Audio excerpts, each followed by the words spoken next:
வணக்கம். தாயின் மணிக்கொடி சொல்லுது ஜெயஹிந்த். தாயகம் காத்திட தன்னலம் போக்கிட சொல்லுக ஜெயஹிந்த்.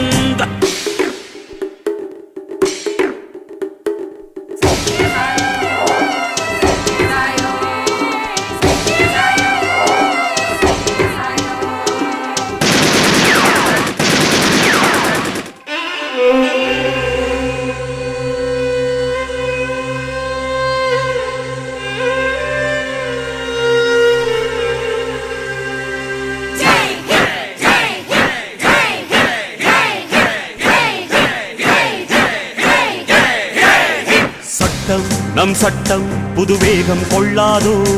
வேகம் இருந்தால் தான் வெற்றிகள் உண்டாகும். மண்ணில் நம் மண்ணில் புது சக்தி பிறக்காதோ. சக்தி இருந்தால் தான் சரித்திரம் உண்டாகும். சட்டம் கை